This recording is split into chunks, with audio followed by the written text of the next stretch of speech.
ومنهم من لم نقصص عليه وما كان لرسول أن يأتي بآية إلا الرحيم. الحمد لله رب العالمين، وبه نستعين على أمور الدنيا والدين، والصلاة والسلام على أشرف الأنبياء والمرسلين. السلام عليكم ورحمة الله وبركاته. هذا تحية إن شاء الله تعالى. سيدي بلنتو إنو أهيد محاضرة لباد الشيخ مصطفى حاجي إسماعيل وإنو سوجيدية يامانت إنو بحيسا هدو الله سبحانه وتعالى. ciwaanka muxaadaradana dadka waxaan malaynayaa inay ka wada dharagsan yihiin humuumul muslim. insha allahu tacaala ciwaanka bixi doona sidaasuu noqon doonaa. sheekhaan marka ku soo dhaweynaya hadduu alla idmo falyatafadal mashkuura.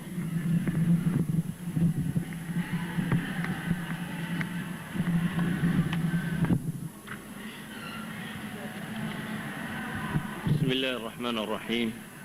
الحمد لله رب العالمين، والعاقبة للمتقين ولا عدوان إلا على الظالمين، وأشهد أن لا إله إلا الله وحده لا شريك له، وأشهد أن محمدا عبده ورسوله. اللهم صل وسلم وبارك عليه. وبعد،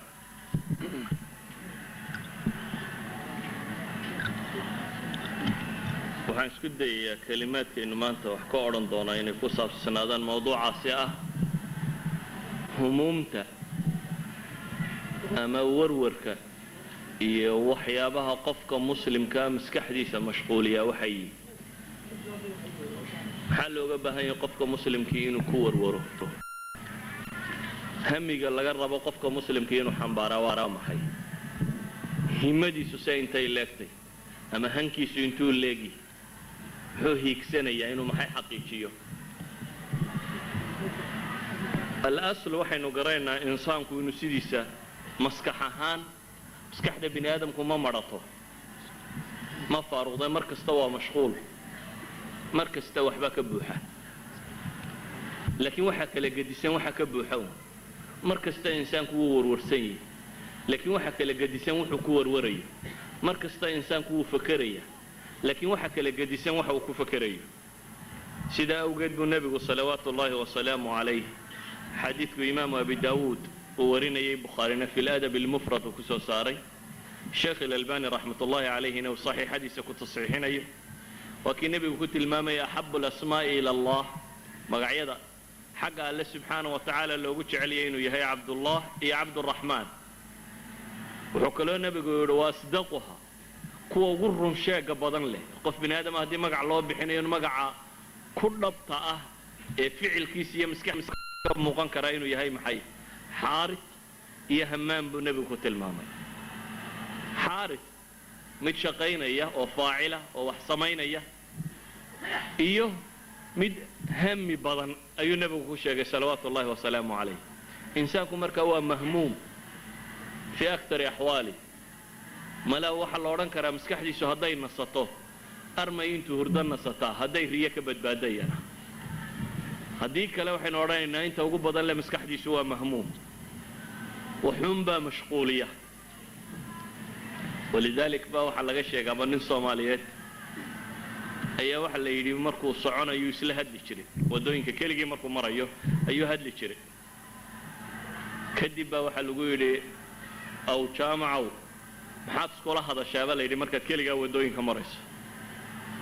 wuxuu ku jawaabay dadba waa isla wada hadlaaya, anigu waan ismaqashiyaa un buu yidhi. waxaan idin dheer yacni nin wadda marayaan maskaxdiisa wax ka guuxayni ma jira buu leeyahy. qof walba wuxuunbaa madaxiisa ku jira, ee anigu waxa aan idin dheerahay buu leeyahy waan ismaqashiyaa un. intii maskaxda ka guuxaysay ayuu manaafkana raaciyaa buu leeyahy oo kaga hadlaa. idan al-insaanu bitabci, halka haddaad marayso maskaxdaadu way guuxaysaa, waxuunbaad mahmuum ku tahay, waxuunbay ka shaqaynaysaa. maray faadi tahay ama ay faaruq tahay ama ay madhan tahay, waxay u badan tahay inaanu jirin. laakiin waxaa kala gedisan insaanka iyo hamigu xambaarsan yahay. intuu leegyahay hamiga aad xambaarsantahay, muxuuse ku saabsan yahay hamiga aad xambaarsantahay? taas baa wax badan isweydiin u baahan. hamiga aad xambaarsan tahay waxaa dhici karta inuu arday yahay oo imtixaan la warwarayo. waxaa dhici karta inaad doob tahay oo guur la warwaraysid waxaa dhici karta inaad reer haysato afartii carruur iyo islaanta biilkoodii ka warwaraysid waxaa dhici karta inaad nabad la'dahayo baqa la warwaraysid waxaa dhici karta yani waxyaabo badan baa nolosha ka suurtagala inuu noqdo waxa had iyo goor aad ka fakartaa waxa had iyo goor ku warwargeliya waxa se isweydiinta leh insaanka maxaa looga baahan yahay inuu noqdo hamiga ugu weyn oo xambaari kara همومته بدواه هم أدون بدنا وهم آخرة هم جاء أدون ما ترى قابمه وترى بدنيه همومتاس قفك قدرتي سيقيمينتي سوحا إن بدن لغو حنباري كرا إني كسالي سنتي هم جاء وحنبار سيهين تلاقي ولذلك أي النبي صلوات الله وسلامه عليه وحكوت المام يا حديث ابن ماجه يا أحمد في بعض الروايات ورينيه شيخ الألبانينا وتحسيننا من جعل الهموم هم واحدة نبي عليه صلوات الله وسلامه عليه من جعل الهموم هم واحدة عدة كيشة هم جيس أوردن متقرع عدة كيشة هم المعاد هم معات يا آخرة كصابسا عدة كيشة من النبي عليه صلوات الله وسلامه عليه كفاه الله هم الدنيا إلهي باك قفل الله سبحانه وتعالى همك أدون أردن هدي همك أقوي نساقه أما همك ورور قلنا يا هدون نقضك آخرة ويا آخرة هاي وحا نصب عينيه يا الله ويا آخرة هاي وحا واركيا ويا آخرة هاي وحا وحقوقي مينيا ويا آخرة هاي ميزان كدفت أو حصاريا يعني وحني محو آخرة قويا وعلى غياب مركز شغلتك سينا كوكي ميسو شغلة تاني محي قويسا مشاهد وعلى غياب مركز تجارة وبحي سينا كوكي ميسو تجارة تاني محي الربح صوص صارتا لكن قفك مؤمن كدفتي وحو حقوقي ميا ومحي ومحو شيء كان آخرة قويا قيمها لاكتي سكالي وينتي شيء آخرة قيمها أولي الرسمي أيها قيمينتي سكما الضمينتا ولذلك بالنبي يقول عليه صلوات الله وسلامه عليه من جعل الهموم هم واحدة هم المعاد كفاه الله هم الدنيا ومن تشعبت به الهموم في أحوال الدنيا لم يبال الله في أي أوديتها هلك النبي يقول عليه صلوات الله وسلامه عليه ننك أي لا تربضت لا بلارته هموم تنادون laagi heeda tirada badan le kolba mid ku dhaca ilaahay uma aabayeelo wadooyinka halaageeda wadooyinka ilaada adduunku tuu ku halaagsamayo dan lagama galo yani dan lagama galo xadiiskan wuxuu nabigu tilmaamaya salawaatullaahi wa salaamu alayhi hamiga ugu weyn ee laga rabo qofka muslimka inuu xambaara nooca uu yahay ama se inta uu leeyahay buu nabigu ku tilmaamaya qofka muslimka hamiga laga rabo inta uu leekan karo iyo qofka muslimka ee dhabta ahi waxa uu wax ku qiimeynayo noloshiisa oo dhameynaytay waxaan leenahay waxa jira marka wax loo yaqaano alham alakbar insaanka noloshiisa oo dhan hal shay ba xadida baa la yiraahdaa waxa ka dambeeyo oo dhami taabic bay u yihiin مثلا culimada maanta wax baadhbaadhay culimada nafsiga lagu tilmaamo waxay yiraahdaan hamiga koowaad ba insaanka saytareeya همومته انت كلبا يدهدان اسغي فروع نقطه هل غيابا اني مثال امثله بسيطه هدان نسينا فهمي كرتان مثلا هميغاغو هدو يحيى اخره كسوقات هميغاغو هدو اخره يحيى قيمينتا نولشادا waxa aad samaynayso dham isagay furuuc ka noqonaya macnaheedu maaha hami aakhira hada tidaynaad guursanaynin macnaheedu maaha inaad wax baranaynin macnaheedu maaha inaad xoogsanaynin laakiin waxa weeyaan kuwan oo dhami waxay u yihiin iyaday furuuc yihiin oo say furuuc ugu noqonayaan مثلا hamigaagu aakhiro guriga aad degaysaa hadduu hamigaagu adduun yahay waxaad ku xisaabin lahayd maxay bimaqaayis dunya gurigu intuu ballaad leeyahay daaradiisu intay leegtahay imsa mashquulood baa ku yaala xageeba waxaad ku qiimeynaysaa markaad adduun ku xisaabtamayso ama aakhira markaad ku xisaabtamayso uu ka gadisan yahay masaa'ilka koow waxaad ku xisaabtamaysaa intuu masaajid u jira ilaa waxa tahay qof shan salaadood laga rabo inuu masaajid yimaado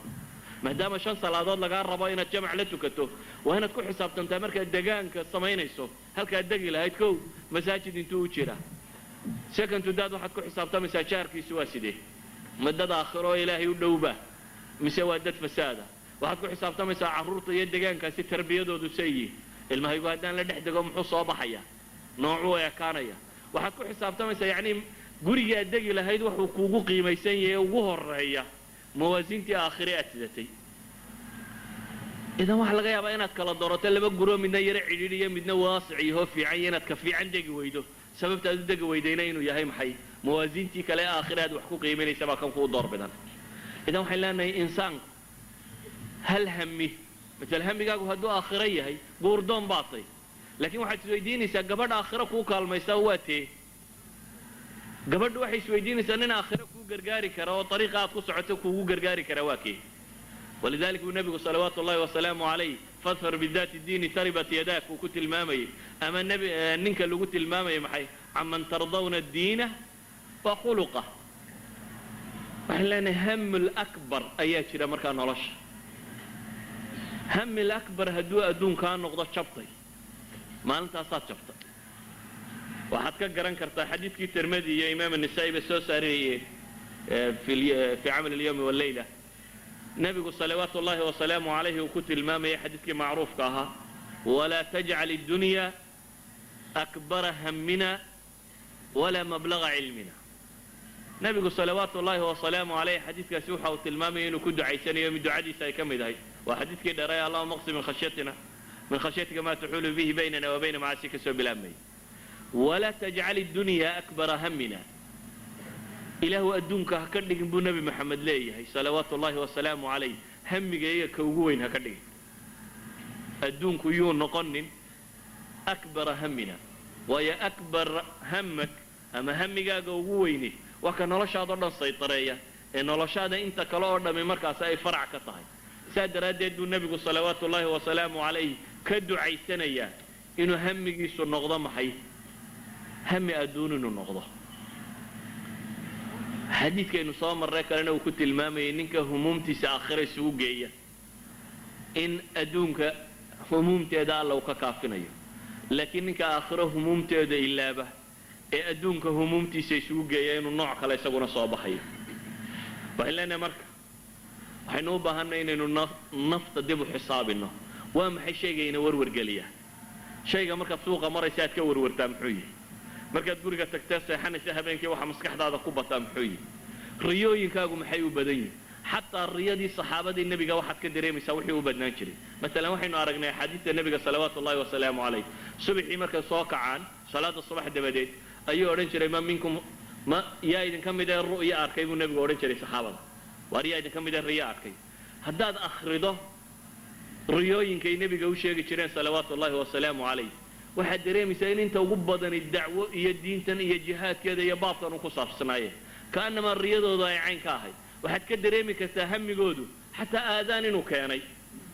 يعني حديث كآذان كشيء يمحو صحابي قالها واحد النبي صلوات الله وسلامه عليه مركو يريدك كم حين ويادنا واطير هذانا ناقوس شيقنا أن كانوا ويادنا أن سيدا طيالو قلبه وحط المامتي ولا تدادان بهل واففني عروق واففني وحشاقة وحي إلا وذا الشيقون النبي ودي دي صلوات الله وسلامه عليه سحابي وحط المامين وبحي شيقون مهمومة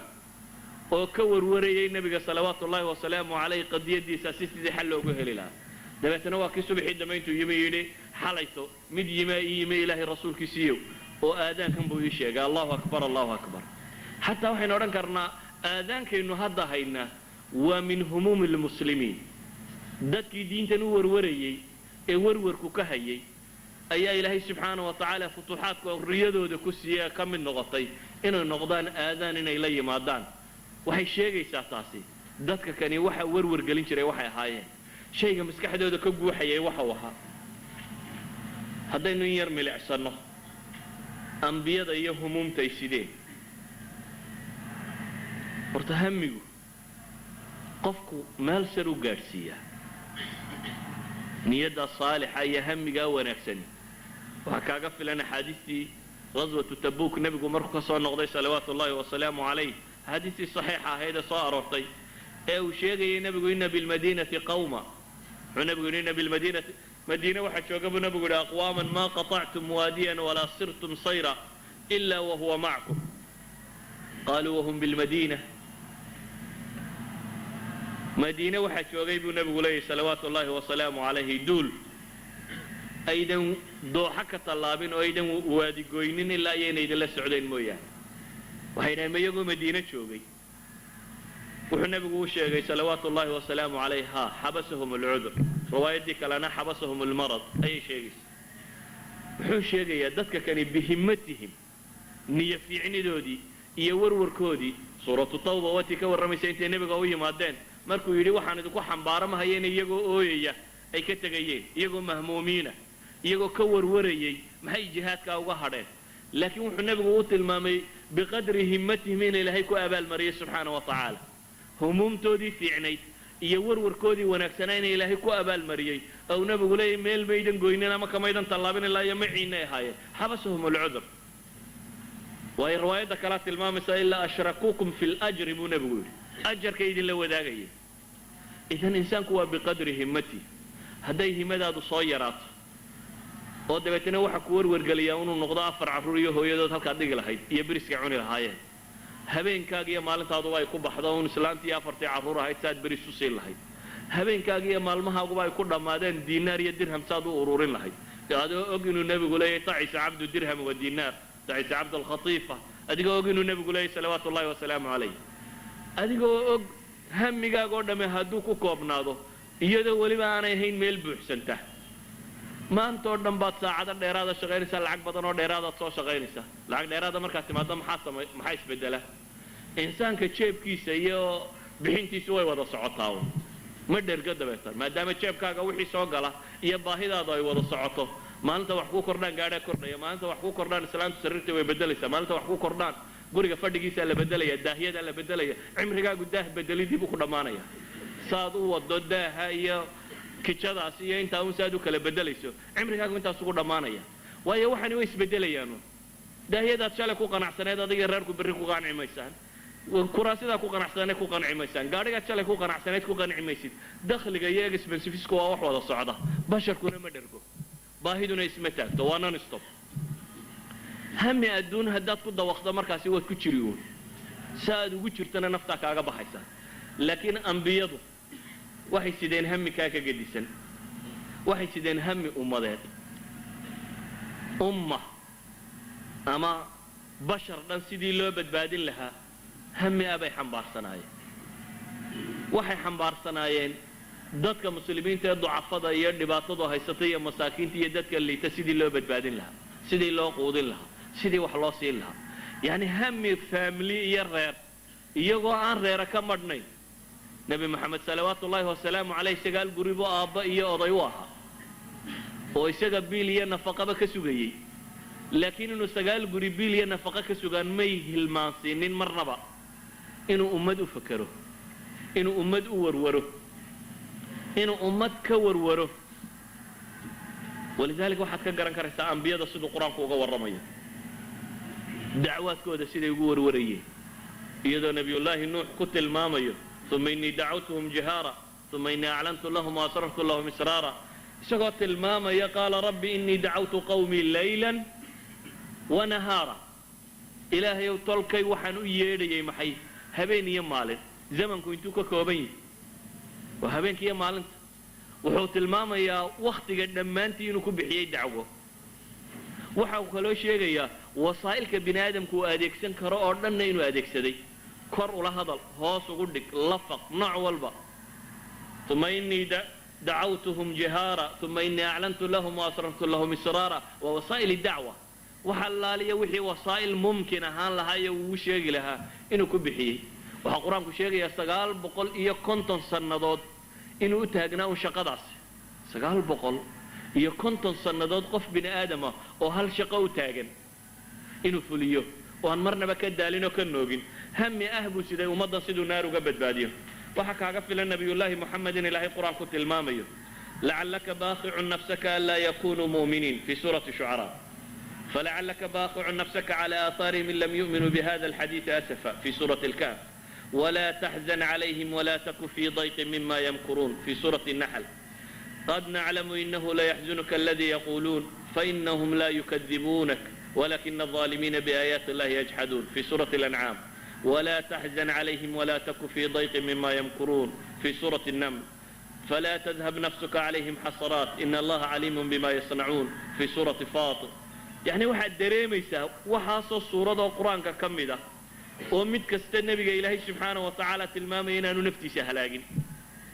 sida uu mahmuumka ugu ahaa ummaddan inuu naar ka badbaadiyo. bale ilaahay qur-aanka uu ku tilmaamayo laqad jaa'akum rasuulun min anfusikum casiizun calayhi maa canidtum xariisun calaykum bilmu'miniina ra'uufun raxiim. ilaahay uu leeyahay nebi ay dhibayso dhibtiinnu, idinka in dhib idin soo gaadho ayuu isagu la taahayaa. isagu wuxuu taahayaa markaa maxay? idinka dhib idin soo gaadho. waxaad ka garan kartaa ummaddan siduu uga warwarayay inuu islaaxiyo. xadiidkii saxiixu muslimka ku yaallay ee xadiidulqudsiga ahaa cabdillaahi bni camar ibn alcaas xadiidkii sheegayay in nebigu salawaatu ullaahi wasalaamu calayh inuu akhriyey ducadii nebi ibraahim iyo ducadii nebiyullaahi ciisa ee aayaadka qur-aanka kusoo aroray faman tabicanii fainahu minii waman casaanii fainaka gafuurun raxiim iyo in tucadibhum fainahum cibaaduk wain takfir lahum fainaka anta alcasiizu alxakiim. labada nebi ee tol dadkoodii sidan ugu naxariisanayay markuu xasuustay buu nebigu ooyey salawaatu ullaahi wasalaamu calayh. waa habeen wuxuu ooyayaa nebigu. muxuu la ooyayaa ku ooyaya? allaahumma ummatii buu la ooyayaa. wuxuu xadiidku tilmaamayay in ilaahay jibriil soo diray isagoo og wuxuu nebi maxamed ka ooyayo oo la yidhi soo weydii jibriilow nebi maxamed maxaa kaa oohinaya dheh. jibriil baa u yimi nebiyullaahi moxamed salawaatu ullaahi wasalaamu calayh, xadiidku saxiixu muslimku ku yaalla. markuu jibriil u yimi ee uu nebiga weydiiyey maxaa ka oohinaya ee uu sheegay buu noqday. jibriil waa u warramay alla subxaanahu wa tacaala. ilaahay wuxuu ku yidhi idhab ilaa muxammadin faqul lah ina allaha yaquulu lak inaa sanurdiika fii ummatik walaa nasu'uk. waxaad ku tidhaahdaa baa ilaahay yidhi subxaana wa tacaala nebi maxamed ku noqo ummadaada waa kaa raalli gelinaynaa kugumana xumaynayna baa ilaahay leeyahy walasawfa yucطiika rabbuka fatardaa. maxay tilmaamaysaa inuu nebigu salawaatu ullaahi wasalaamu calayh habeen saq dhexe uu ooyo isagoo la ilmaynaya allaahumma ummatii allaahumma ummatii. wuxuu sidaa hami ummadeed. naf keliya kama warwaraya, ummad dhan buu ka warwaraya. ummad dhan buu u arkayaa kii naarta galaa inuu yahay mid ka fakaday. ummad dhan buu u arkayaa guntiga siduu wada qaban lahaa ee naaru uga ilaalin lahaa ayuu u fakeraya. taas buu u takhtiitinayay. hamigiisu intuu leekaa waxaad ka garan kartaa. caaisha ridwaanullaahi calayh ayaa waxay leedahay xadiidkii bukhaari siduu sheegaya iyo muslimba ilaahay rasuulkiisiiyo bay tidhi hal ataa calayka yawmun kana ashad min yawmi uxud. tolkaa maalin kaaga dhib badan leh maalintii uxud miyay ku soo martay? ghaswatu uxud dhibtii kugu dhacday maalin kaaga xoog badan leh miyay ku soo martay bay ku tidhi. wuxuu nebigu yidhi salawaatu ullaahi wasalaamu calayh tolkaa waxaan kala kulmay wixii aan kala kulmay. maalmihii iigu daraana waxaa ka mida buu leeyahay maalmihii maka inta layga saaray aan dabeetana daa'if qabtay ee ninkii la odhan jiray ibnu cabdiyaaleyl ibnu cabdilkulaal iyo kooxdiisii aan u tegey ee dacwadii intaan u sheegay cidi waxba iga dhegaysan weyday ee dabeetana haddana dhagaxa lagu soo saaray carruurta iyo sufahaa'ul qowm duulkii liitay lagu diray ee lasoo dhagxamiyey lasoo saaray. xadiidkaasi waxaa ka mida uu nebigu leeyahay fanطalaqtu wa ana mahmuumun calaa wajhi buu yidhi. waan dhaqaaqay buu nebigu yidhi salawaatu ullaahi wasalaamu calayh anigoo wada hamiya ayuun baan iska socday buu leeyahy. xagguu nebigu ku socday? muu garanayn meeluu ku socday. sidaa awgeed buu nebigu leeyahy falama astafiq ilaa wa ana biqarni tacaalib. maan miiraabin buu nebigu yidhi ilaa iyo markaan marayay mooyaane qarnu tacaalib. qarnu tacaalib waa xaggee? waa qarni lmanaazil. waa halka laga soo xidho xajka. miiqaatyada miiqaad ka mida weeyaan meelaha xajka laga soo xidho. wuxuu saxaabigaas wuxuu nebigu salawaatu ullaahi wasalaamu calayh tilmaamayaa siduu uga warwarsana muxuu ka warwarayaa inay reer makana naar dooranayaan reer daa'ifna naar dooranayaan isna uu naar uga digayo ayuu ka warwarsan yihi. waan dhaqaaqay buu leeyahy anigoo aan waxba garanaynin manaan baraarugin buu leeyahy ilaa iyo markaan marayay qarnu thacaalib ayaan gartay buu leeyahy meeshaan maraya markaasaan iskala gartay buu nebigu tilmaamaya salawaatu ullaahi wasalaamu calayh. isagoo caynkaasi ah ayaa ilaahay laba malag u soo diray sida xadiidka saxiixayn ku yaalla tilmaamaya jibriil iyo malakuljibaal. waxaa la yidhi jibriil baa wuxuu sheegay in malakuljibaal la socdo ilaahayna uu soo amray wuxuu nebi maxamed ku yidhaahdo salawaatu ullahi wasalaamu calayh yaal oo fuli malakuljibaal wuxuu yidhi akhshabeenka labada buurood ee maka hareeraha ka xiga haddaad tidhaahdo ku dabool waa ku daboolaya muxuu markana nebigu yidhi basiis min alamal fii qadiyati dacwa buu wali qabaa muu quusan isma dhiibin isagoo aan cidna hayn oo sidaa loo soo galay ayuu haddana rajo qabaa uu isleeyahy weli waxbaad bedeli karaysaa weli waxbaad bedeli karaysaa walidaalika buu wuxuu leeyahy weli waxaan ka rajo qabaa dhabarradooda in ilaahay iga siiyo kuwa alla caabuda oo aanu shirki yeelin yani wuxuu nebigu rajaynayaa weli in ilaahay subxaanahu wa tacaala uu dhabarradooda ka siiya bal arju an yukhrija allahu min aslaabihim man yacbud allaha waxdah laa yushriku bihi shaya hamiguu nebigu xambaarsanaa kaas buu ahaa waxaan leenahay waa qadiyo u baahan inuu hami ummadeed hami dacweed hami diineed uu qofka mu'minkii sido bale waxaad garan kartaa naftu markay ka sii baxaysay dardaaranadii ugu dambaysay uu ummadda ku lahaa xoolahaygii sidaa u qaybiya ama waxaa ka yeela ama xoolaha sidaa u gala ma odhanin asalaa wamaa malakat aymaanukum waxyaabuu nebigu ka dardaarmayay bay ahayd war waraaq la kaalay aan idiin qoro waxaydan aniga dabaday lumin inay lumaan buu kasii dardaarmayay oo u lahaa kaalay aan wax idiin qoreen waxaa muuqata baynu leenahay hamiguu nebigu siday salawaatu ullaahi wasalaamu calayh nooca u ahaa waxaan leenahay waxaa la mid ah ambiyadii ambiyadii dabadda joogtay ambiyadii xabsiyada lagu riday qur-aanku wuxuu inooga warramayaa nebiyada ka mid oo xabsi la xabsiyey nebiga markii la xabsiyey maxbuuska maxaa ugu badanay caqligiisa ka soo noqnoqda soo yaa meesha kaa sii daaya un maaha laakiin nebiyullaahi yuusuf marnaba isagoo qadiyadda maxaabistu aaminsan tahay ee meesha suu uga bixi lahaa isba farriintu soo diray ee ka mid ahayd haddana waxaad dareemaysaa humuumta uu xambaarsanaa waxa kow ka ahaa oo ahaa inuu dacwo jeediyo nimankii u yimi ee yidhi waa riyoonay riyada noo sharax muxuu ku yidhi yaa saaxibayi sajn أأرباب متفرقون خير أم الله الواحد القهار أم الله الواحد القهار فرصة وحهلين سؤال لويديو سؤال كجواب كراه إمسا قف سؤالك ويديو أدبت الدين وشافه قف دنتي سكوكي ما سؤالك ويديو يعني نبي الله يوسف وحسكو دايا بمجرد إنه هلي شهانس أن من كان وردح مري كره إنه سند دنتي سكوتو oo ah inta aanu ka jawaabin wixii ay iyagu rabeen inuu hamigu xambaarsanaa uu dhiibo horta markaas wuxuu ku bilaabay inuu yidhaahdo war ma ilaaha xaqa in la caabudaa baa roon mise rabbiyaal tiro badan iyo waxaan kale caabudashaan iyo maa roon dacwadiisii markuu dhiibtay kadib ayuu ama axadukuma bilaabay inuu sharxo masaladii loogu yimi iyo labadii qadiyadood inuu u fasiro markaasuu u bilaabay waxaan leenahay hamigu siday baa ahaa inuu diintan dad gaadhsiiyo inuu aakhiro mujtamac badbaadin karo inuu dad wax u tari karayo insaanku waxaan leenahay waa biqadri himmati haddii insaanka hamigiisu uu soo gaabto oo marka horeba gomadaada wax ka durugsan aanad arki karaynin waxaad bedeli kartaana intan gomadaaduunbay ku sugantay hadduu qofku marka horeba hami weyn xambaarsan yahay markaasuu isku dayguna imanaya walidaalik ayaa waxaa aada u habboon inuu qofka mu'minkii in badan baadho naftiisa iyo waxa uu rabo inuu xambaaraa waxa ay tahay waxaa aada u habboon inuu qofku in badan eego insaanku waxa uu ku warwaro had iyo goor wuu gaadhaa laakiin waxaa kala gedisan waxa uu ku warwarayaa meel soka ah wax cunun haddaad ku warwarto dee cunno waad soo helaysa shaqo uun soo hel haddaad ku warwarto shaqo waad soo helaysa walidaalik baa waxay sheegaan asheekh maxamed alxasaan baa wuxuu sheegaa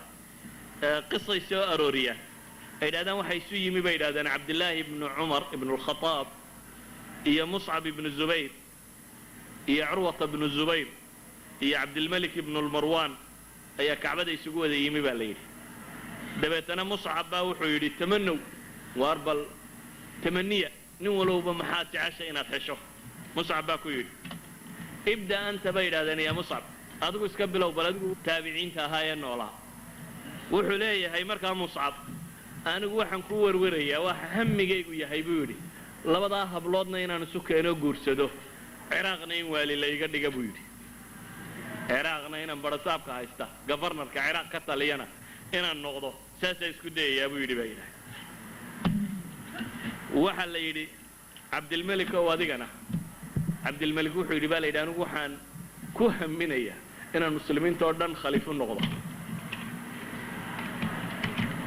waxaa la yidhi ninkii kale curwata bnu zubayr ayaa la yidhi adiguna curwana wuxuu yidhi aniguna waxaan ku haminayaa inaan faqiih noqdo xadiidka nebiga laga xambaaro salawaatu ullaahi wasalaamu calayh cabdilaaha doorkiisii yimi cabdilaahi ibnu cumar bay yidhahdeen cabdilaahi adna isagu rijaalkii saxaabada ee nebigu soo saaray buu ahay an akuuna min ahli aljanna buu isagu ku koobsaday aniga warwarkaygu waxa weeyaan buu yidhi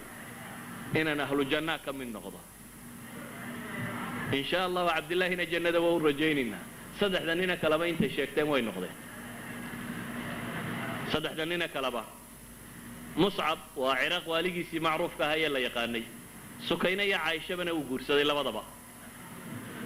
labada habloodbana waa guursaday meeshana isagaa maamulay curwata bnu zubayr waa ardaygii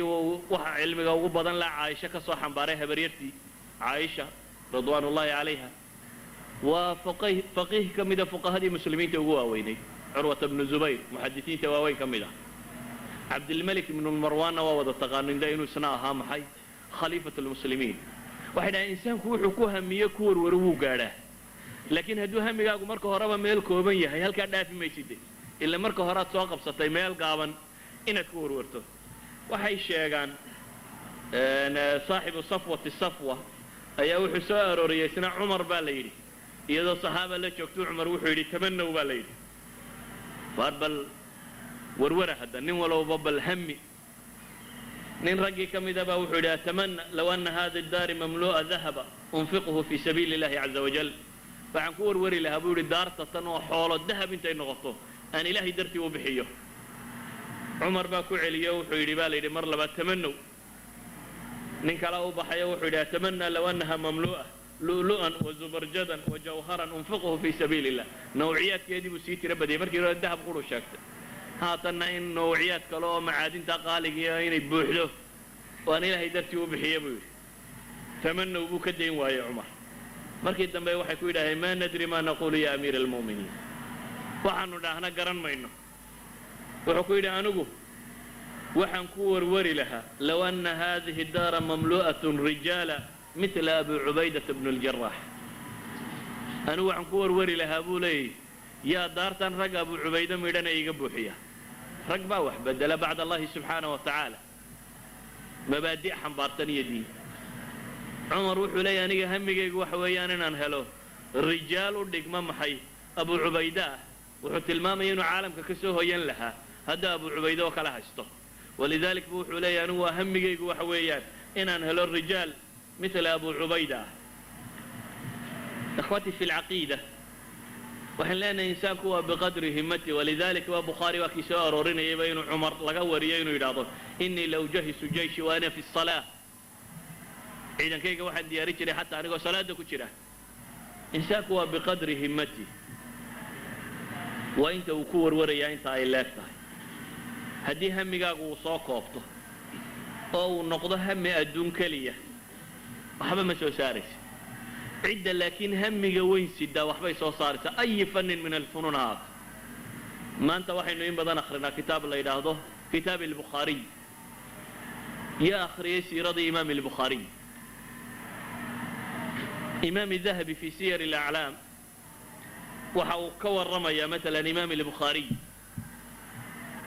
moxamed alwaraaq buu ka soo naqlinaya moxamed alwaraaq waa aqraantiisii waa bukhaari raggii ay wada socdeen ay wax wada dhigan jireen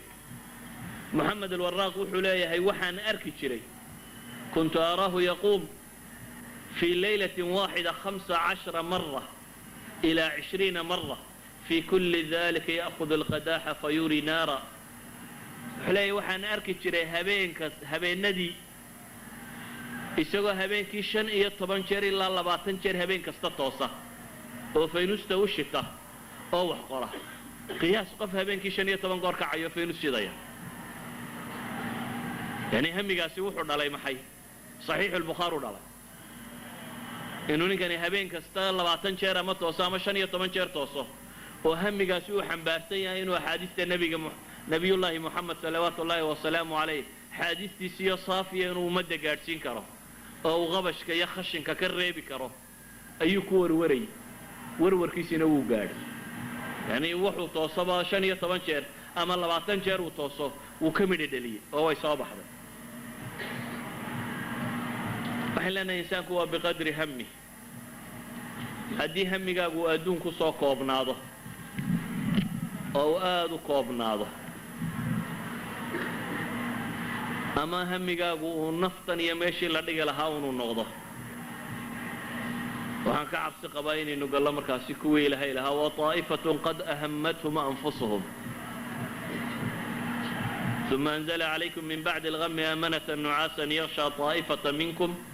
وطائفة قد أهمتهم أنفسهم يظنون بالله غير الحق ظن الجاهلية يقولون هل لنا من الأمر من شيء طائفة إلهي وحكسي في قد أهمتهم أنفسهم وكوح نفتودون يورور قليسيبا إلهي لي ومن صفات المنافقين كمركيلة المامي كوح وحا ورور كهيابا ويهي نفتنوا siday ula baxsan lahaayeen meel labada say u dhigi lahaayeen waxay cunto say ugu raadin lahaayeen naftanuuna ku kooban waxaan leenahay waxaynu u baahannahay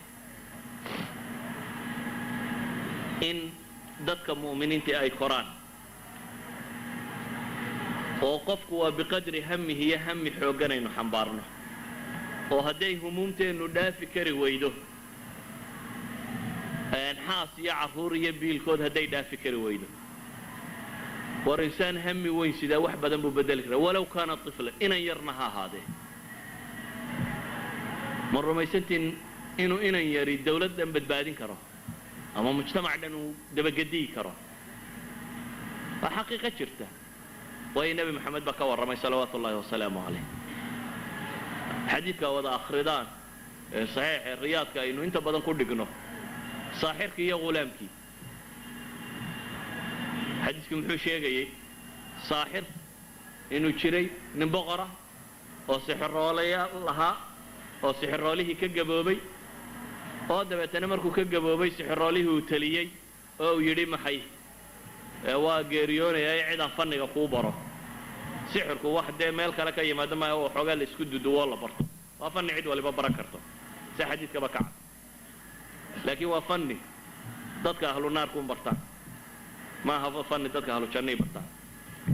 waa fanni ahlu naarku cilmiyaday bartaan buu ka mid yahay saaxirka kan wuxuu sheegay boqorkii inuu ka geeriyoonayo waana xaqiiqo jirta maamulladu aan ilaahay toos ugu xidhnayn maamul aan sixiroolo lahayni ma jiro xataa kuwa maanta jooga waxaa laga yaabaa inay idinku istiraadaan afrikiya meelahan waa loogu sheekeeya dunidaasi way horu marto dayaxay xisaabiyaan iyo halkan oo waxbay waa fooxlayaasha ugu waaweyn dunida guri aanu joogin ma jiro kacadna ku dhaho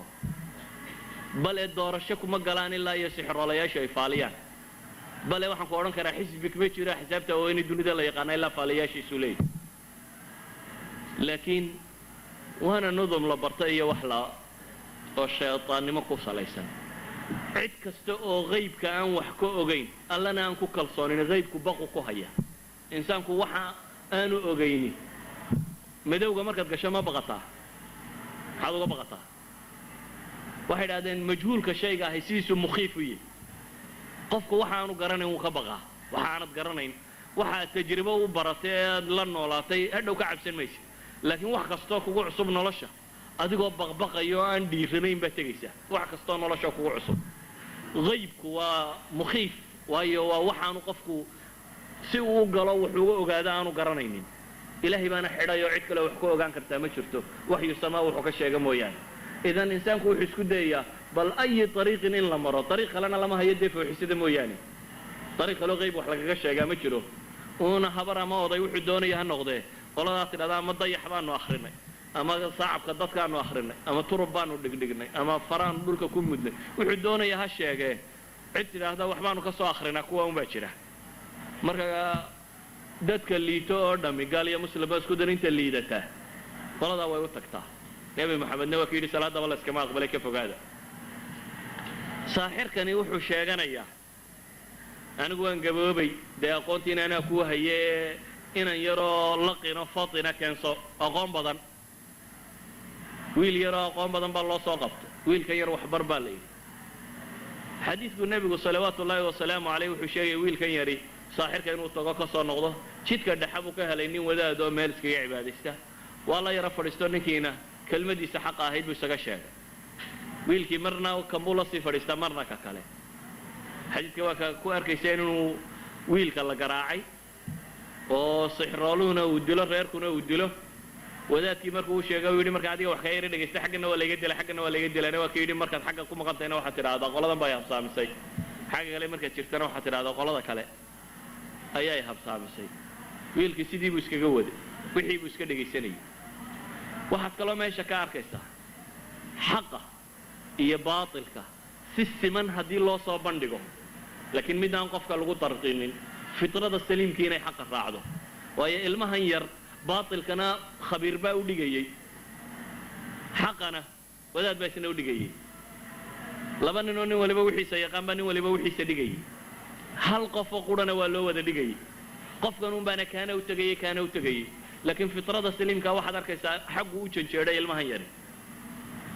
maalintii dambea daabadi ku soo baxday dadkii waddada ka jartay neef waxaan filaya riwaayadda imaamu axmed waxay sheegaysaa inuu yahay libaax mise imaamu tirmidi rtiisay ahayd adigu riwaayadka qaarna waxay sheegaya daabatun fadiicatun cadiima qaar baa ku tilmaamaya inuu asad ahaa calaa kulli xaal xayawaankaa muftariskee weyn baa waddadii goostay uu soo maray wiilkii dadkii iyo tuban waddadii iyo go-an oo bahal fadhiyo wuxuu yidhi maantaan tijaabinayaa bal labadii ninkii xaqa sheegayay wuxuu u qaatay dhagaxiisii dabeetana wuu ku tuurayaa laakiin ilaahay buu baraya wuxuu leeya ilahu agtaada haddii wadaadkaasi wuxuu sheegaya lagaga jacayl badan yahay sixiroole wuxuu sheegayo u fiirsa wuxuu horraysiinaya wadaadka waxaad arkaysaa inuu xagga wadaadka u janjeero xagga xaqa inuu janjeero waayo ma laha sixiroole arrinkiisa tajribe ma lehe wadaadkaa kiisa hubi buu leeyahy inuu kiisu sax yahay wuxuu yidhi ilahu haddii kaa wadaadka lagaga jecelaya agtaada arrinka sixiroolaha maanta gacantayda bahalkaa ku dil dabeetana waa ku tuuray biisinkuu qabta wuu ku kiciyey ilaahay waa ku dilay dadkii wiilkii yaraa waxaa la yidhi mid yaroo karaamo badan baaba meesha ka soo baxay oo waa la dabagala wiilkii yaraa sheekhii wuu u sheego wuxuu yidhi caynkan baa dhacday saasaan sameeyey maanta waddadiiba intay xidhantay oo baalkaasi goostay sheekadiibuu u warramay wadaadkii wuxuu yidhi warniyow nin maanta laga bilaabo nin iga fadli badan baan kuu malaynaya inaad tahay laakiin dadka fiican waa la itixaamaa buu leeyahy waa la itixaamaaye marka lagu itixaamanayo aniguun haysoo sheegi buu ku yidhi wiilkii yaraa marka lagu itixaamo waa la isibtilaynayaa bacda alibtilaaga ay soo tilmaamay wiilkii sidii isagoo iskaga wada ayuu noqday qof mustajaabu dacwa ah dadka ilaahay u barya oo akmaha mid aan indhaba ku dhalan mid barasay ku dhacday ilaahay intuu u barya indhuhu u baxaan oo saasuu noqday maalintii dambaa boqorkii nin la joogay indhabeelay oo xaashiyada ka mid ah waxaa la yidhi wiil yar baa jiro dadku hadday u tagaan indhuhu ay biririx yidhaahdaan waxaa soo qaaday ninkii haadiyaadkii tirada badnaa wiilkiibuu u keenay wuxuu yidhi wiilo waxaan doonaya inaad caafimaad siiso wiilku wuxuu ku yidhi anigu dadka ma caafimaad siiyo ilaahay baa caafimaad siiya innaga malaagka in yaruun isku tuhmaa dee dadka inuu ku harowsadaa buu ugu horraysiin lahaa inuu wuxuu baadho karayo baadho laakiin wiilkani wuxuu leeyahay anuu cidna ma caafimaad siiyo ilaahay baa caafimaad siiya waa mida kale wuxuu isku dayayaa jaaniskan inuu isna ka faa'iidaysto hantidaada hayse buu leeyahay yacni qofka ahlu dacwo ah dadka jeebkooda waxa ku jira uma muuqdee dadka quluubtooda u muuqata haddaad u fakerto un dadkan jeebkooda sidaad u baadhan lahayd faanta taajir yacni farsamadaas waad ku fiicantay ila taajirku wuxuunbuu u fakeraya un dadka xoolaas uga urursan lahaa xaggiisa ay u qaban lahaayeen laakiin qofka ahlu dacwi wuxuu u fakeraa dadkan quluubtooda si u ururin lahaa saa dadkan qalbigooda u heli kari lahayd markaa wuxuu yidhi hantidaadan oo dhan iska hayso adigaa ku ag taallo ee hal mida yeel ilaahay rumee anna ilaahay baan kuu baryaa indhaa kuu bixinaye tawxiidka wuu u saxayaa in ilaahay wax bixiyo wuu u sheegay wuxuu kaloo u sheegayaa maxay inuu ilaahay rumeeyo wuxuu kaloo u sheegayaa isna inuu ilaahay baryi doono subxaana wa tacaala tamar kale uu leeyahy inaanay jirin ee waxa uu haystaa inay tahay un baryo qura mujarad anna ilaahay baan baryayaa buu leeyahy subxaana wa tacala isagaa indhaa kuu bixi ninkii ilaahay buu rumeeyey wiilkii yaraana alluu u baryey indhihii baa ilaahay u bixiyey dabeetana waa kii boqorka ku noqday boqorkii baa yidhi yaa indhaa kuu bixiyey rabbigay buu yidhi awalaka rabbun hayri buu yidhi oo ma midaan aniga ahaynoo kuu rabbiyaa jira dunida dee mar kasta rag baa rabbiya ka sheegta caalamku intii la soo joogay mar kasta qolunba ku qooqanay dabeetana wuxuu yidhi ma midaan aniga ahaynoo rabbiya baa jira adiga iyo anigaba rabbaynu wada leenahay buu ku yidhi waa kii ninkii la garaacay wuxuu sheegay wiilkii yaraa wiilkiiba la soo qabto waa la garaacay wuxuu sheegay maxay wadaadkii saddexdiiba waa la keenay wadaadka buu yidhi isaga god u qoda oo madaxa miishaar ka mariya wadaadkii god inta loo qodaa madaxa miishaar laga qoray diinta ma ka noqonaysaa may labaa loo kala riday qof bini aadamo inta halka laga miishaareeyey laba dhinac laga dhigay waa ka baxday wadaadkii ninkii boqorka ag joogay baa la yidhi aadna ma ka noqonaysaa may buu yidhi isna labaa loo kala riday wiilka yar weli lexajaclu ka qabaa waayo dee cilmigii sixir kale isagun baa hayaa kan diintana isagaa haya kii sixir rooluhu dee uu ka tegeyna isagun baa haya markaa ma jecla inuu markiiba dilo ee wuxuu rabaa bal sidii kale wax loo farsamayn karo ciidan buu ku daray wuxuu yidhi kaxeeya buurta dulgeeya waxaad tidhaahdaan waa masaafada da intaad ku jirto waa wakti lagu siiye inaad sii fikirto bal inna inaad waxaan ka noqon kartid buurta intaad dulgeysaan ma ka noqonaysaa dhe mise waa kaa tuuraa buurtii baa la geeyey waxaa la yidhi ma ka noqonaysaa waxaanaad haysato mise waa kaa tuuraa waa kii ilaahay baryey yidhi allahuma kfaniihim ilaahu igaga filow sharkooda ilaahay baa kaga filaado buurtii intay gelgelanuma intay askar tahay daadato wiilkii yaraa hadda jaanis buu haystaa sow maaha jaanis baxsasho miyaanu haysanin wuu haystaa muxuu u baxsan waaye yani waxay ahayd haddii uu hamigu sidaa naftiisa hadday tay jaaniskii wuu hayaa intii la socotay ilaahay waa halaaga xagganuu ku socdana boqorkii baa weli jira iyo qoomkiisii uu dee dubur buu hawd ka xuli kari lahaa uu iska tegi kari lahaa laakiin muu tegina uu soo noqday boqorkii buu haddana u yimi wuxuu yidhi ciidankii aan kugu dareemeeyo ilaahay baa igaga filaaday buu yidhi doonu rara buu yidhi oo ninkan badda ha la geeyey badda ha lagu tuuro doontii baa la raray baddaa la geeyey waar ma iska daynaysa mise waa kaa tuuraa baa la yidhi ilaahay oo igaga filow buu yidhi doontii waa gelgelantoo intii kala qubatay isagaa alla ku soo reebay waa soo noqdoo meeshii buu yimi markuu meeshii yimi muu baxsanin haddana isma odhan doon dhan baad haysataa ee keligaa ayaa iska tage boqorkiibuu dib ugu tegey wiilkani hami ka weyn buu sidaa nafta wuxuu rabaa nafta tan inuu ilaahay dartii u dhiibo iyadoo rakhiisaa inay iska dhimato laakiin tolkii inuu badbaadiyaa buu rabaa mujtamaciisa inuu badbaadiyo ayuu doonayay walidalik buu boqorkii ku soo noqday boqorkii waa kii u tilmaamay yidhi wari dili kari mayside ma kuu sheegaa si aad ii dili karto isagii baa sheegaya sida loo dilayo sharax buu yidhi qaansadayda intaad la soo kacdo oo halkan leebka la soo baxda buu yidhi kanaanadayda gamuunka iyo qaansada intaad isku xidho bismi illaahi dheh ama bismika allaahuma ilaahay magaciisa u qabo dabeetana halkaa igaga tooga buu yidhi markaa unbaad ii dili kartaa boqorkii sidii buu yaa ilaahay bisinkiisu u qabtay meeshii baa lagu xidhay waa ku dhacday wiilkii yaraa siibuu ku shahiidoobay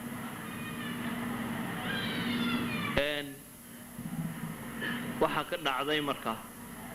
saa xadiidkaa ku wada barateen dadkii oo dhan baa islaamay boqorku muxuu ka cararayay wiilkan iyo wadaadkii hore iyo ninkiiba maxaa loo dilay inaanay rumaynin rabbi isaga kayrkiiya laakiin hadda farsamadii wiilku maxay keentay mujtamac dhami inay rumeeyaan ma odhan karnaa wiil baa hamigu xambaaray ummad badbaadiyey marka wiil baa hamigu xambaaray muu ahayn inuu nafta la baxsado ama inuu meel kala geeyo hamigu siday waxay ahayd bulshada tan siday u islaami lahayd walow isaguna ha dhintee hamigaasa buu xambaarsanaa inuu iimaankan iyo dacwaddan isku dayo inuu dad gaadhsiiyo wuu gaadhsiiyey iyadoo weliba dadkiina aanay wax badan ka dambaynin xadiisku soomuu sheegaynin ninkii intuu godad u qoday inuu yidhi dab ku shida oo ku gura wixii diida oo qur-aanbadee kuma soo degin ka warramaya wasamaa'i daati alburuuj walyawmi almawcuud washaahidin wamashhuud qutila asxaabu اlukduud annaari daati alwaquud id hum calayha qucuud وهم على ما يفعلون بالمؤمنين شهود وما نقموا منهم إلا أن يؤمنوا بالله العزيز الحميد.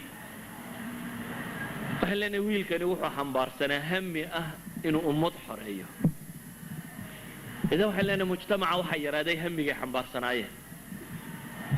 مجتمعات كأنه وحى صغيري أبناء السحوة وحير هذا همي حنبار سنايه.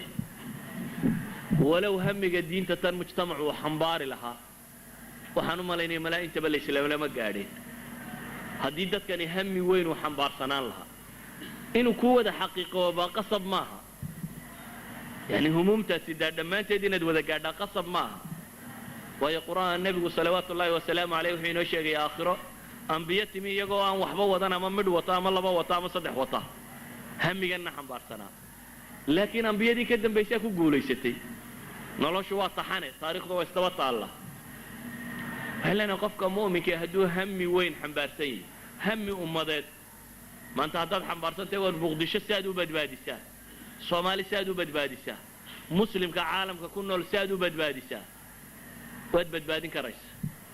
إلهي بانا أقول طلق لي إنه بشر وحبد باديه.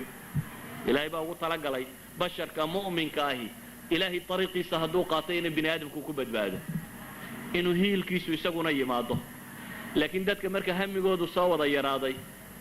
وداد يا عالم يمدو حقرنا يبقى فرع عرورة يا إسلام ميلا دي قبل لواي. دادك ودامي لقمة العيش كوروري. اجتمعوا ودامي لقمة العيش. واقو مركو بريو. waxaa laga yaabaa nin kastoo inaga mid inta shir uu galo ee uu bariis u gala iyo intuu ilaahay dartii u gala inay badantay markasta intuu bariiska u galo kaanama waqtiyada dabaabad sooranayso haddaad aragto shan nin oo abnaay saxwo oo meel ku wada hadlaya kulli shirkad bay sameynayaan bad sooranayso yani humumti kala yaraatay ay humum tijaara bay ka badan ولذلك haddaad aragto dhowr wadaad oo meel afka isku haya waad leedahay malaaun mas'ala tijaariya jirta اخوتي في العقيده dadku markuu intan ka yaraa abnaay sahwa ay si ka hamiga weynaayeen waxbay xaqiijin jireen. waxaan xasuustaa fi sabciinaat waa joogaan raggii dacwada wadi jirayna iyadoo dhalinyaradu markay isu timaado lagu xisaabtamo toddobaadkan iyadoo la isweydiiyo shirka yaro usbuuca la isugu yimaado war toddobaadkan hebel oo imsan bad masaajidka keenta la isweydiin jiray imsa salaad ku soo xidha imkan waxa laga yaabaa noloshaada inaad qof suuqa intaad ka keentay keenin mid masaajidka sii joogo inaad wax kordhisay mooyaane mid masaajidka sii joogayo daawalba inuu xaq ka haystay inaad wax sii kordhisay mooyaane inaad wali intaad qof suuqa ka soo qabatayba ilaahay khayr ka siiyay nimanka tabliiqa oo baabari makaarka waxa qof intay suuqa ka soo qabtaan le warkaalay tuko oo halkan ba khayr ugu hayay ka dhageyso yani hambigi dadka yaraaday hadda kun qof baa laga yaabaa in meelahan imika inta fadhiday inta dhageysanaysaatay kun qof haday caawa ku dhaqaaqdo xamar وإنه كل حساب تنو هل سنة مساجد كيني كرتا شغل كلا يدن قبل هل سنة مسقف با صلاة وهجاتين كرتانية عقيدة ديس إن التوحيد كانوا صحدا إلهي لو كحد ما مسقف بعض السماين كرتا وحين قلنا هيدا أسبوع مركز نرجع هين مدون كان والله بيا كنت ويك سنة والله بيا كنت أسبوع سنة كستلا بيا كنت باتيني ساكات كان تينا دلنا ويك مقدم بيا سنة كوابيا كنت بوكينيا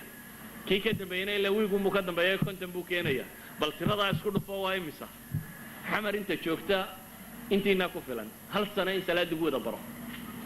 هل سنه مساجد ولا قلان لكن waa goorma waa goorteed hamiga sido waa goorta ay gubayso inaan arko qof muslimo salaad la waa goorta ay ku gubayso inaad aragto qof muslimo macsiyo ku jira waa goorta ay ku gubayso inaad aragto qof muslima oo diin la'aan u dhimanaya waa goorta ay ku gubayso inaad aragto adigoo ilaahay kitaabkiisa dhamaantii qaybsan iyo midaan faatixada la liita oo salaadu aanay ka asaxaynin aad aragto isagoo islaba tuko salaadiina ka asix weyday adna soddon baad xambaarsan tahay diintana mas'uuliyad baa ka saaran iyo humuum baa inaga saaran waxaan leenahay haddii aynu ku talagalno inaynu dunidan waajahno waa waajihi karaynaa haddaynu ku talagalno hamiga diintana inaynu xambaarno waa xambaari karnaa haddaynu ku talagalno inaynu dhaqaalo samayno waa samayn karaynaa haddaynu ku talagalno inaynu dawlad dhisno waa dhisi karnaa laakiin waxa weeyaan hamigaynu sidnaa intuu yahay hamiga haddaad siddo waad wadi kartaa waanad samayn kartaa bashar baa tay insaan oo ilaahay abuurtay حقنا قلت المامي عقلنا له waxa dunida lagu leeyahay rag baa dayax tagay iyo nin baa dhulka galo badda hoostiisa wax ka soo saaray waa bashar kula mid ah mucjisaad meeshan ma jiraan yani dadka ducafada loo waxyooda rag baa horumar wax la yiraahdo ma jiro waa rag baa tashaday wax la yiraahdaa jira waad horumari kartaa waxa doontaad ka samayn kartaa مثال بسيط على الشيء أبناء السحوة إن كمدة أو مسلم أو إنجنير عن كل مي سويدن وضن نظر القلبات كوضن كمدة وأن تجربة وحيابها كان وحاف في سيجت الماما إليه ويجي ورشب في صاع كي ما ترتبوا إليه ورشد عالم كنت على ما أنت وحصو صارته وإيش الله يسار إلا يوان صمينيا لكن waxa la leeyahay uu leeyahay umadii rabtay waxa kan laabkiisa aan tagay iyagoo yaala ku isagu gacantiisa ku sameeyay waa inaan Soomaaliyeedna markaas wuxuu igu yiri Mustafa oo gaala meel ma jirtee cid iskarowday weydii igu yiri warshadaha horumaray kan baa horumaray hal wiil baa sameyn kara yani maxaan tilmaamaya dad ambition la jirin dad doonis laan jirin dad wax doonaya oo raba waxan inay gaadhaan waxan inuu hiigsado qofka raba waxan inuu gaadho uu gaadhaya ha dheeraata ha dhawaato waqtigu intuu doonaya ha qaato waad gaadhaysaa waxaad u guntato aad ilaahina u tala saarato rumaysantayna alle subxaanahu wa ta'ala ilaahina ku hoojin maayo ilaahay isaga ballan qaaday inaanu qofka muuminka hoojin waxma hoojiya alle subxaanahu wa ta'ala haddii hamigaagu uu dhab yahay طريقة مرسانا وطريق طاعة على كسوغنتا يهي وحقيقة بيا هميغاس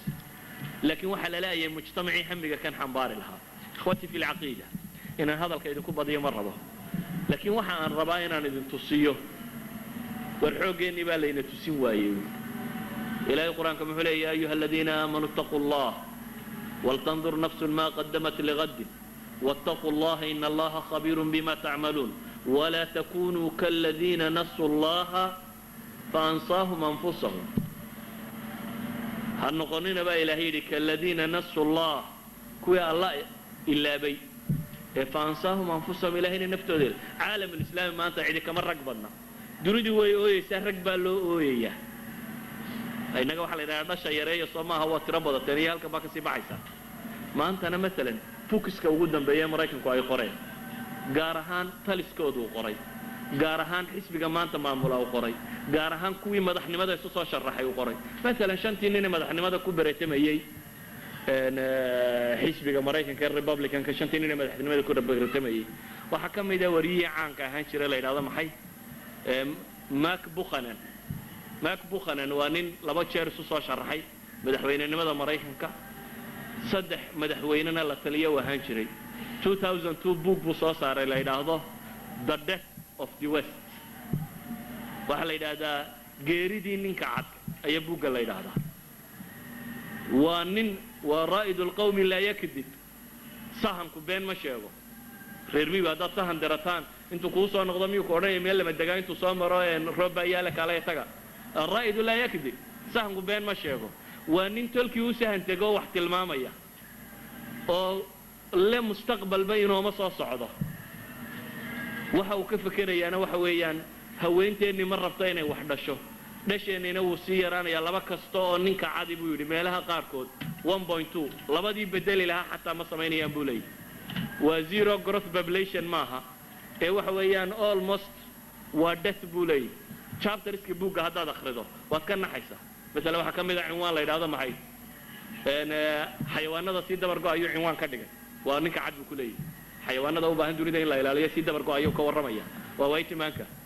wuxuu ka warramaya yani qadaayad aad u waxaan uga jeedaa dunida cid aan mushkilad haysan ma jirto laakiin caalam islaami rag isaga haysta taariikhaha yani ihsaayadiyada ugu dambeeyay waxay tilmaamayaan 2 bilyan inay cagacageynayaan inkastoo been loo sheego la yiraahdo bilyan iyo 3 iyo meelaha saatiin 2 bilyan inay cagacageynayaan iyagoo inta cagacageynaya oo dhulka ugu ballaaran la dunida degan oo ay yiraahdaan taaqa shamsiya cadceedda dhulka ugu badan waa enerjiga ugu wanaagsan cadceed iyo dunida la haysto waxa dunida quudiya rag 3 bilood wax beerta soo Yurub lama yiraahdo dunida kaalmeynaysa ay waxba la beero la siinaya 3 bilood baa wax la beeraa adna 12 bilood baad wax beeran kartaa haddana waa lagu quudiyaa walu fiirso nin 3 bilood wax beerta ayaa wuxuu wax siinayaa nin 12 bilood baa wax beeran kara همي سيدان بك لقديسن عالم الإسلامي دولك وقفي عنا وحكب حنا عد لبو هيستا بل إلهي وحد لقي طاقة دي دنيا إنرجي دنيا أردن أنت عالم الإسلامي وهو سيال بو يالله شدالك أنت خليج كشرت مويانا أنت كلنا أنت راشة وكعي هوست الله شد الدولة دودا يرى وكعي عالم كواحد بترول يالله بمسلم كجنت عقيد سوس يالله وح معادن تالله أنت وقول بدنا يجا عقوه ذي كشرته وحكم مقارمة شراء إلا يوم حي عقلي قال لك دقي تودينا ويكتك تكلنا ما يستاه بهلنا هدينه هموم حنبارنه الأمة الإسلامية سيدي ما تطيع ويسك بدلس همي هدين لحنبارا وما باهني همي كلور دقالة هي باب كله وحنو باهنين إلهي كتاب في ساسون قرآن الله إن إلهي الدين في ساسدات كمسلمين تقف والأوكستو مسلمين إنه يسكت ده كتاب كان المسؤولية ده كسارد كتاب كان قرآن كا يسنة النبي صلوات الله وسلامه عليه المسؤولية ده كسارد كلمة أنا ذكرت جاي وحويان وارهم جن حنبارة دنيا ده وبدل كريسان دنيا ده يدين كأساتي دواه لكن أستاذ أنا وجايين بقى كور هدي ما أنت هذا الكلام مرتبط قرارة دي يرهشوا هاي قولت قرارة دي أنت لك هو حنقي ملاهين سماها هدي كون وحبار بارد أنت تميدو جيسوا عين كايدا وكايدا الله دايما باتته قرار ده حاجات جيسا كريستال كيرا يا تدرس الهاي ده حويا ما قرارات هذا يقول هو دايما دول انت $1 مليون بيسد اي سيتا واحد قرن وايل هي هل كادو هين لهي ورعاوه تنون halkaad ka dhigtaan bal waagaas inta bariyay meel adiga lahayd maad garateen ka waran ninka wahyi samaa sidii aan ogeynba wahyi samaa cilmi aan gafba ku jirin buu haystaa maba ogaba nin meel madow socdo kuleeyaan ku daba galo nin meel madow gudaya ayuu leeyaan ku daba galo oo himbiriirsanaya maxaa ku daba dhigay adaaba wahyi samaa sidii ragi wahyi samaa sidii maxay lahaayeen ربعي بن عامر محور رستم كلها غزوة القادسية مركا دعدي دقال كاسي لا اسكو هيي او رستم يري وربا لمن كان مسلمات waxa soo saaray anaga mentalitygoodi aqligooda dadkan isay fikirayaan bal cidi soo dirabuu Sa'd ibn Abi Waqqas واحد من 10 المبشرين بعينك وقامني وحدوتك صدح سحابي بكلبه ميدو دره كي كواد الله دره وتجي isagoo warmihiisa iyo wixiisiiba sita waxay yidhaahdeen warmaha iyo hubka loolama galo madaxdayada hubka dhigo madaxdiinu iyada ay yeeratay bidhahdaydan doonay oo iska noqonaya hubkaygaan iska dhigi maaye waxa la yidhi soo qaado maayo isagii baa loo tegay ninkii caynkaas u sheegaya baa la yidhi anigu haddaan maca hubkayga la sii deynay way iska tegayaan soo daayay buu yidhi maca hubkiisa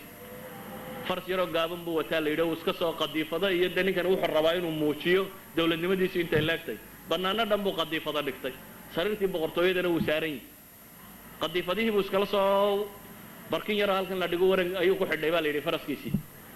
isagoo warankiisa iskala tukubayuu u gala wuxuu weydiiyey maxaa idin soo saaray waddankii yacni haddii idinka keentay gaajo iyo xoolo iyo waxaan anaa idin siinaya yacni xoola buu leeyahay carrigiinni ku noqda wuxuu yidhi ilaahay baana soo saaray allahu ibtacasana ilaahay baana soo saaray muxuu sheegtay ilaahay baana soo saaro wuxuu noo soo saaray buu leeyahay inaanu ka saarno dadka ay adoonsadaan oo ilaahay dadka adooma uga wada dhigno waxaan u soo baxnay buu leeyahay dadka inaanu ka saarno dunida cidhiidhigeeda oo aanu ballaceeda geyno bal labada nin hadda u kala fiirsay adduun waxay kala haystaan ninna faras yaroo gaaban buu ka wataa iyo laba waran ninna carri buu gogoladay laakiin ninka faraska yar fuushan baa wuxuu leeyahay dunida cidhiidhigeeda kaa saaraya oo waxaan ku geynayaa maxay ilaa sicatiha waxaan kala soo baxay buu leeyahay inaan idinka saarno diimaha haysataan dulmigooda oo aanu idin saarno cadliga islaamka iyo cadda yani waa nin ustaad isku kalsoon waa professor u arkaya inuu yahay rasuul ilaahay rasuulkiisii xaqiisa laga soo diray oo umamka xil ka saaran yahay oo raba ummadahan habeenka gudaya inuu habeennimada ka saaro maadaama uu boos ka rumaysay inuu taagay wuxuu arkaa dadkan inay masaakiin yihiin waayo waxa ka maqan hadiga ilaahay adna adigoo hadiga ilaahay sidaad soo aragtaa inaad tahay maxay qof u baahan mujtamaca caalamiga iyo maxay yidhaahdeen maanta yani tacaabirta cusub la sheego world community-ga maxaa la sheegaa mujtamaca dunida hana soo gaadho iyo mujtamaca dunida waxaan qabanaya ay mujtamac duni ahlu kufri baad u yeedhaysaa adigoo islaam sida adoo islaam sidaad waxba qabsan kari lahayd oo cid kale daba socota kelmadda waxaan ku soo koobaya ikhwati fi alcaqiida anuu idin malihi war cid baa idiin maqan iyo xoolaa idinka maqan xoola idinkama maqna hub idinkama maqna waxba idinkama maqna wartalaa idinka maqan iyo raganimo waxaa idinka maqan hami waxaa idinka maqan qalbigiina kan inaad dib u xisaabisaan oo aad garataan waxaana xambaarsantiin inuu yahay waxyigii ilaahay ugu talagalay in dunidan lagu hagaajiyo waxyigii dunidan oo dhan loogu talagalaa sidaanay wax bixiya idinkaa wax laydinka sugayahay cid waxaa ka sugina ninka la sugaya waa adiga laakiin haddii adigii lagu sugaya adna aad cid kale sii sugto markaasay ummaddu jabto dunidu waxay dulmiga gashay ee faraacinadu u hoggaamisay waxa loo waayay ciddii hoggaamin lahayd ahlu xaq ahayd waxaan kelmadda ku soo koobaya markaasi ilaahay ha laga cabsado oo ilaahay ha la xasuusto isagana ha la tala saarto wallahu aclam billahi tawfiiq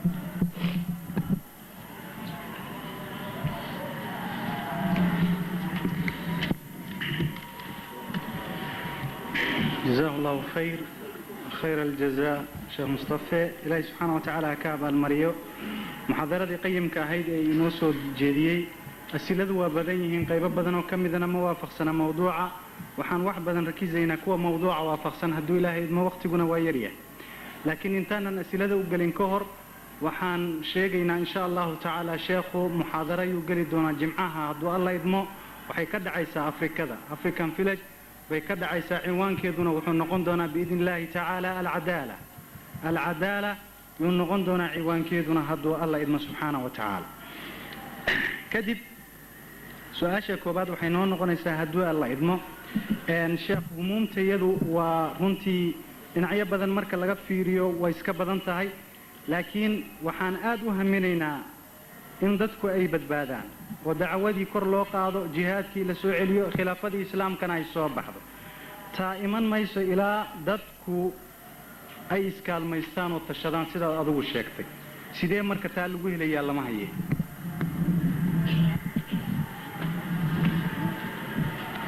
بسم الله الرحمن الرحيم أصلك waxa weeyaan hadii la helo dad ahlu tawxiid waxa ka dambeeyo dhan wala helaya hadii dad xambaarsan diintan oo u xambaaraya siday u xambaari jireen kuwii nabi maxamed salawaatu ullaahi wa salaamu alayhi kala kulmay yani mas'uuliyad diimeed waxay dareemi jireen markay laa ilaaha illa allah muhammadur rasuulullah yiraahdaa ragaan maalin wax ka badan nabiga la joogin ayaa qabaa'il dhan keenay hal maalin intuu nabigu wax u sheegay ka tagay ayaa qabaa'il dhan keenay waxaan ku talinayaa wax weeyaan waxba ha degdegin cimrigaaga yare koobanna waxba ku xisaabtamay laakiin wax qabad ku xisaabtan adigu haddii aad habeenkaaga iyo maalintaada sidii alla ugu talagalay u bixiso ma fogaanayaan wax fogay ma jiraan haddii aad rabto in wax dhashaan waa laba factor bay ku xidhan waxay ku xidhan tahay waxaad bixinaysaa siduu sax u yahay iyo juhdiga aad gelinaysaa inta uu yahay haddii juhdiguna uu bato wuxuuna uu saxnimadiisii yahay waxa kaloo dhan waa la gaadhayaa haddii laakiin aad laba cashana intaad waddo afarta dambana aad tiraadee wadna waxba ka soo bixi waaye ama shan casho intaad waddo aad tiraada dadkani waa iska dhega adagiina aniga iyo 10 kalaa dadkaba la kacayno madaxa ku qaadayna labada midna kuu socon mayso waxaana kuu sheegay ummaddani waa muslimiin laakiin waxay leeyihiin wax si dhaba wax ugu sheega kelmadeennu weli waxay ku koobantay intay cilmiga hore u lahayd waa kaasay intaan la hadlayo wuxuun baan u malaynaya intuu kutubta akhri jirtay inay tahay intayna hor fadhidaa weli bulshadii xamar joogtay may gaadhin kelmadeennu inaan dadkii muslimkii aan la rabnay wax kelmadeenni weli may gaadhin taan anigu leeyahay taa idinku leediinba intii wax loo akhriyi jiruun bay gaadhaysaa kelmaddu maalintay dadkaa gaadho maalintaasaad rag haysataa maalintaasaad xoog haysataa gaal iyo cid walba maanta waad ka dhici kartaa laakiin inta faraa lagugu tirinayo ee cidda ku tirinaysaana ay tahay tolkaa weliba cid ma haysatid idan waxaan idin leeyahay war dadkan waa dhawiye dadka gaadha wallahu aclam جزاه الله خير سؤاشة تانو حيكتا هدو إلهي إدمو waxay noqonaysaa marka la yiraahdo wax badan waxa la qabto oo dadka muslimiinta ay isku tashadeen oo waxa qabteen waxa la soo dedejiyaa qoos waxa la tilmaamaa wax badan inaan lahayn dhaqaale wax badan inaan lahayn rag kawaadiro hawsha qabta wax badan waxa la tilmaamaa inuu cilmigu yar yahay taa marka ma jirta oo ma kamid tahay caqabaadka hortaagan muslimiintu inay isku tashadaan oo horay u socdaan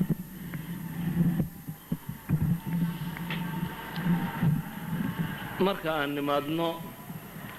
horumarka xataa mawaasiinta bashariga markaan nimaadno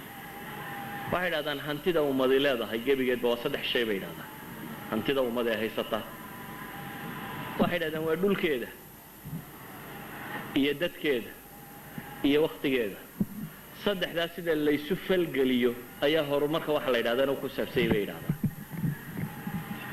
ma jiro wax la yidhaahdo dhaqaale oo siisa u yimaadeen dhaqaalaha rag baa sameeya ninkii rag haystaa dhaqaale wuu haystaa ma dhagaysanaya nin baa rag haysto aan dhaqaale haysan waa hadalaan jirin ninkii rag helaa dhaqaale wuu helaa waayo dhaqaale rag baa sameeya haddaad dhaqaale weyday waxaan rumaysanayaa inaad rag la'aaday weli ninka wax walba dhaqaale kaga xidhan yihiin waa nin rag waayey haddaad se rag haysato dhaqaale waad haysataa waxaan taa u tilmaamayaa muhiimadda koowaad maaha dhaqaalaha muhiimadda koowaad waa basharka waa bini aadamka nebi maxamed iyo saxaabadii la noolay iyagoo aan waxba haysan oo gaajoonaya oo baahida maanta idin hayse ka badantay oo hantida haysataan ka yartay oo wax waliba ka yari war maanta niman maalintii mar wax cunini ma jira saxaabada say inteeba maalintii mar wax cuni jirtay niman mar wax cunini miyuu ku jira 24 saacadood hal wajba aan la qeyn saxaabada bal dib ugu noqo taariikhdooda imisa heli jirtay maalin kasta inuu wajba cuno waxaad sawirtaa ciidamo dhan oo waxari raashin u noqotay waxar ama ciidamo dhan oo lafa timireed muudmuudsaday laf timireed u haysta biyo dambe inuu ku muudmuudsado waxaad sawirtaa nabiyullaahi maxamed oo beerka laba dhagax ku xidhan aduu weligeed beerka laba dhagax ku xidhan dahay odhanin markaa dhaqaale la waayo dhaqaale lama waayina rag baa la laayay dii wax la qaban waayo waxaan rumaysnay rag baa la laayay dhaqaale lama waayo anigu maanta taraka hesho dhaqaale waad haysataa baan ku leeyahay wallahu a'lam جزاه الله خير إن شاء الله تعالى وحنكون سو كوبانينا هدو الله يدمو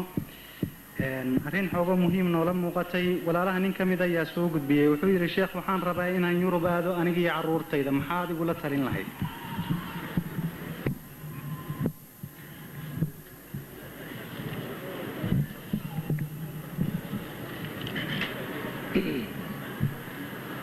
kula talin maayo war baan se ku siinaya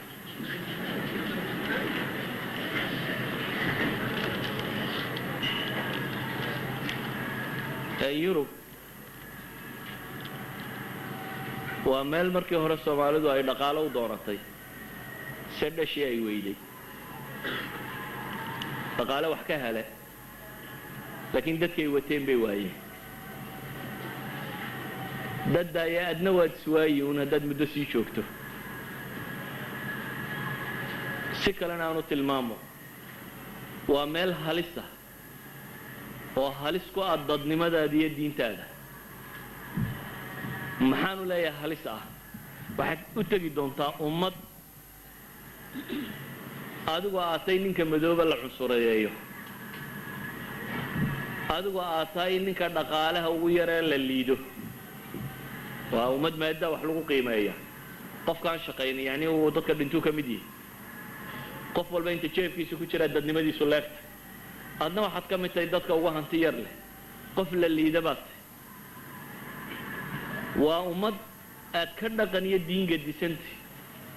oo waxaad haysato dhan cagsigeeda haystaa uu ka gadisan yahay wax kasta waad ku soo xiiqaysaa misaalo basiitaan ku siinaya maalan meel fa ku geyn maayaba systemka waxbarashada ee meesha ka jira carruurta wuxuu doona ha ahaado qaab buu u salaysan yahay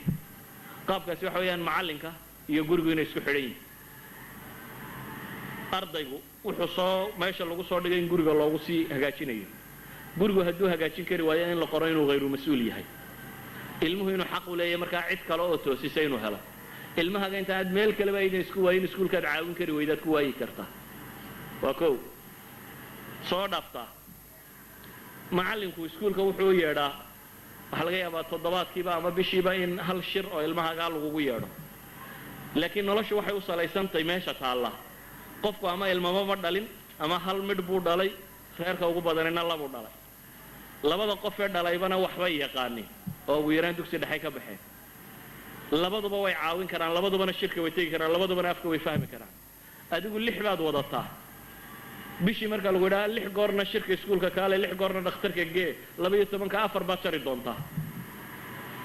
iyagu de marna islaanta tagaysa marna odayga tagay waana laba midh wuxuba adiguna 6 baad haysataa 6 jeerna halka lagaaga yeedhaya de hadaa shaqeynaysa iyo wixii kalena xagga way ka sugayaan ma awoodid waad ku qasbantay inaad qaar jarto ma awoodid barina wax lagu qoraya waa غير مسؤول waayo ilmihiisa waxbarashadiisa loogu yeedhay la leeyahay kaale lagala hadla wuu iman waayay يعني wax simple adiga aan kulaba weyneyn ayaad ku waayi kartaa ilmahaaga waxaan uga jeedaa marka waa nolol waa Yurub ninka horta tagaya waa nin ku talagalay inuu dagaal galo laakiin dagaal haddana aad hub lahayn ka waran haddaad tidhaah waan gelaya nolol dhan oo dhankay u socoto mooyaane adiguna aad rabto inaad dhanka kale u socotaaba tegaysa ilmuhu ma xuma soomaalidu ilmaha xumaada ilmihii baa caynka allah ma xumo ilmuhu ma xuma dadkaa xun oo ilmuhu muxuu xun yihi asliyan ba nebigu muxuu ku tilmaamaya tarbiyada iyo xagay ka qalloocata ma ilmaha xun ma mujtamaca xun xadiiska nebigu wuxuu tilmaamaya inuu ilmuhu toosan yahay kullu mawluudun yuuladu maxay cala alfitra xag xumuhu ka yimaada faabawaahu yuhawidaani aw yumajjasaani idan mujtamaca iyo environmentka dabada deegaanku wuxuu ilmaha kaga imbows kareynaya ku saayaa xuma iyo samamid uu noqda ilmuhu marka fitradiisa buu iska wataa laakiin heeriye ka weyn baa la saaraya oo waxaanu iska celin kareen baa la saaraya ilmahaagi baad iskuulka u diraysa waxaad leedahay aniga ilmahaygu masar yar buu xidhanaya inantaadii yaray iskuulkii markay tagtay waxa laga yaabaa inay keligeed madowdo marka horeba waa la xaqiraya tan yar madowga habar qabtadan yar ee carruurta soo dhex gashay dadkoo dhan wuu xaqiraya ilmaha carruura xaqiraya cid walba carruurta yaryar intaan macallimada la gaadhin baa mobbing ku samaynaysa carruurta yaryar baa dacayadeynaysa heblahay madaxan yar ay qarsanayso injil bay ku wadataa uskag bay ku seetaa bay leeyihiin waa midh yaroo dee 6 jiroo kaloo leeg ilmahaagii yaraaba isagoo cadho baktiyo ku imanaya yuu ka cadhaysay 10 yar raay la dhiganayay iyaga xamanaya iyaga caay aabba wax naga daabu ku leeyahay meeshii baan joogi kari weynay ama intuu qaato ayuu markuu meeshii galay intuu la laabtaa hoosta gashanaya waayo waxa ka horeeyo ogi adna waxaad leeyahay waad xidhnaanaysaa waana dhex fadhiyaysa iskama celin karayo bale macallimada odhanaysa waa gaalad kaloo doonaysa inay ku istihdaado macallimada odhanaysa heblaaya masarka waxaad iyaga hor xidhan tahay uskag bay ku qarsataa markaasaa yarar kalena dhex lagu qoslaya taadi yareedoo baktidaa imanaysa wax ku leedahay anu ama iskuul dambe tegi maayo ama masarka iga deyn labada mid iskuul hadday tidhaahdo tegi maayo dee dawladdaa ku qabsanayso waad ku qasbanta basarkiina hadday qaadato wixii baa ka horeeya yani waxaan uga jeedaa ilmihii inta la lumiyaa baa la leeyahay war ha lumi inta la lumiyo ayaa la leeyahay ha lumi waxaan uga jeedaa war suuraddana haysataan maaha yani dadku waxay isleeyihin war maanoo caqligayga la lagu odhanaya diinta ka bax ka bix maayo carruurteedana ana u sheegay inay diinta ka bax ciidana ku odhanaya mise ka bax laakiin waxaad kaga baxdaa baa lagu tusaya ciidana ku odhan mayso ka bax laakiin duruufta meesha taalla iyo bii'ada tani qaabkay u salaysantahay iyo qaabka loogu talagalay in lagula dagaalamo ayaa qaabka bax ilmuhu iskuulku u imanaya weligii waxaad haysataa uu xun yahay lagu odhan maayo laakiin maalin kasta su'aal litashkiika baa lasoo weydiinaya maxaa gacantiina dabada ugu maydhaanee u istijootaan bashal iskaga tegaya ilmaha yar su'aashan way ku noqonaysaa uu qaar buu ka jawaab maxaa 5 jeer maalintii fooda u dhigtaan su'aal baa la weydiinayaa bas laakiin su'aashu waa su'aal khabiisnimo ay ka dambayso ma su'aal cilmi iyo waxaan looga jeedo waa ilmahan in la tashwiishiyo ilmihii caalimaha wax walba ka jawaabi karaya maalin walbana su'aal baa hortaagan maalin walbana su'aaluun caqiidadiisa iyo wixii uu haystay ku saabsan baa agtaagan isna difaaci kari maayo aakhirka inuu isdhiibo bay noqonaysaa macallinkani tii kale isagaa falsafadaynayo sharxaya dee waaxid khabiir baa halkan joogaa ahlu kufriya oo loo soo tarengareeyey inuu baatilka sharxo